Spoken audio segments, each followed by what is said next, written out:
Bismillahirrahmanirrahim. Assalamualaikum warahmatullahi wabarakatuh. Perkenalkan, nama saya Andi Inai Fauzia dengan NIM 240407500031. Saya mahasiswa jurusan PGSD kelas M245. Baik, di sini saya akan menjelaskan mengenai materi klasifikasi kata dan juga proses morfemis. Langsung saja kita ke materi. Klasifikasi kata dalam sebuah bacaan bahasa Indonesia terkandung banyak unsur bahasa yang berkaitan dengan makna kata dan ruang lingkupnya, juga penggunaan gaya bahasa yang berhubungan dengan ungkapan dan bentuk-bentuk pemakaiannya. Kata merupakan unsur yang sangat penting dalam membangun suatu kalimat. Tanpa kata tidak mungkin ada kalimat. Setiap kata mempunyai fungsi dan peranan yang berbeda sesuai dengan kelas kata atau jenis katanya. Baik, 1. Kelas kata. Kelas kata merujuk pada pengelompokan kata berdasarkan fungsi dan peranannya dalam kalimat. Kelas kata dalam bahasa Indonesia umumnya terdiri dari 1. Kata kerja, verba, kata yang menyatakan perbuatan atau tindakan berfungsi sebagai predikat dalam kalimat. 2. Kata sifat atau adjektiva, kata yang menjelaskan sifat atau keadaan sesuatu. Kata keterangan adverbia, kata yang memberikan keterangan pada kata kerja, kata sifat atau kalimat. Kata benda atau nomina, kata yang mengacu pada benda, orang, atau konsep kata ganti. Pronomina, kata yang menggantikan kata benda atau nomina. Terus kata bilangan yaitu numeralia atau kata yang digunakan untuk menyatakan jumlah atau urutan. Yang terakhir itu ada kata tugas, kata yang berfungsi untuk menghubungkan atau memperjelas kalimat seperti kata depan, kata sambung, kata seru, partikel, dan lain-lain. Contoh penggunaan kata, berikut beberapa contoh penggunaan kata dari berbagai kelas kata. Itu pertama kata kerja, misalnya pergi, tidur, melihat. Terus kalau kata sifat itu indah, baik, tinggi. Kata keterangan itu ada sangat, amat, paling. Kata benda ada mobil, pemandangan, atau pemuda. Kemudian ada kata ganti, aku, kami, dia.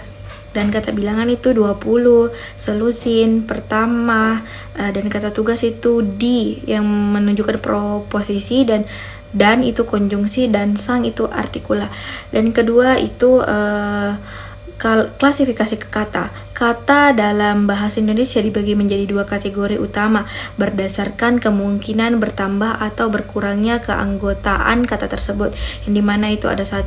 Kelas terbuka, kelas kata yang keanggotaannya bisa bertambah atau berkurang seiring waktu seperti verba, nomina, dan adjektiva.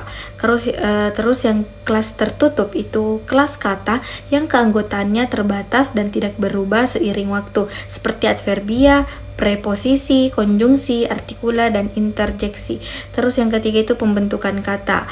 Pembentukan kata dalam bahasa Indonesia dapat dilakukan secara inflektif dan derivatif. Yang inflektif yaitu pembentukan kata dengan perubahan bentuk kata yang disesuaikan dengan kategori gramatikalnya tanpa mengubah identitas leksikalnya. Kalau derivatif itu pembentukan kata baru dengan mengubah identitas leksikalnya. Biasanya dengan menambahkan afiks, dengan memahami kelas-kelas kata dari ciri-cirinya, kita dapat lebih mudah menganalisis dan menyusun kalimat yang baik dalam bahasa Indonesia. Materi yang kedua yaitu proses morfemis, yaitu A. Afiksasi. Afiksasi adalah proses morfemis di mana morfem terikat ditambahkan ke kata dasar untuk membentuk kata baru. Ada beberapa jenis afiksasi yaitu 1. Prefiksasi yaitu penambahan afik di awal kata, contohnya belajar, pengurus, terdapat. 2 itu sufiksasi yang dimana menambahkan afiks di akhir kata, contohnya akhiran, wartawan, bukumu. 3 itu konfiksasi, penambahan afiks di awal dan akhir kata secara bersamaan, contohnya itu melakukan, menduduki, memperlihatkan.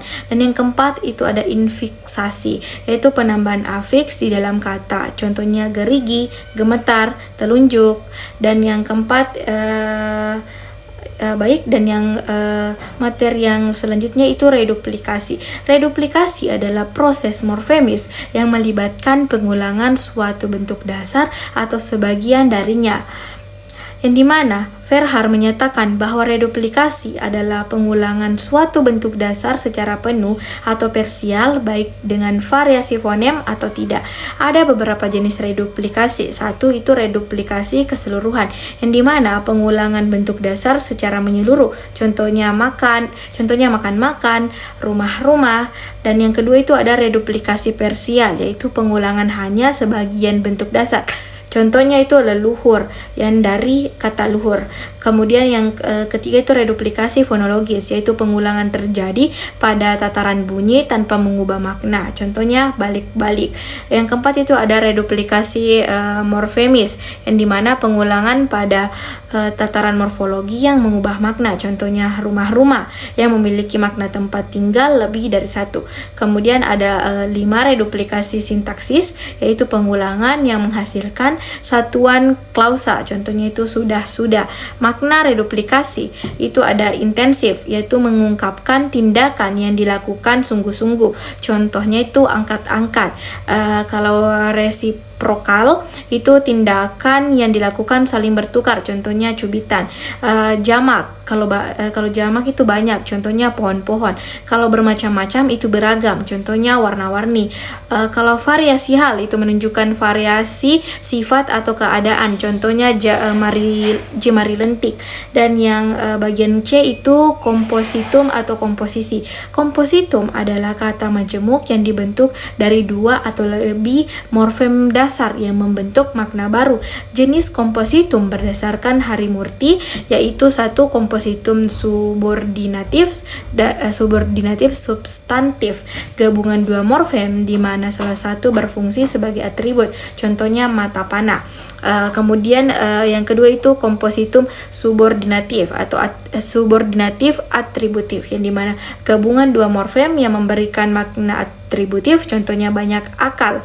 Yang ketiga itu kompositum koordinatif, yaitu 2 morfem yang menggabungkan makna yang setara. Contohnya anak cucu atau besar kecil. Yang keempat itu kompositum berproleksem, yaitu gabungan morfem yang memiliki hubungan tertentu. Contohnya bilingualisme. Yang kelima itu kompositum sintesis, yaitu gabungan morfem dengan makna lebih kompleks. Contohnya geofisika dan psikologi. Ciri-ciri kata majemuk kompositum yaitu satu, ketak tersisipan, tidak bisa disisip oleh kata lain. Contohnya itu alat negara, masih bisa disisipi dari, jadi bukan kompositum.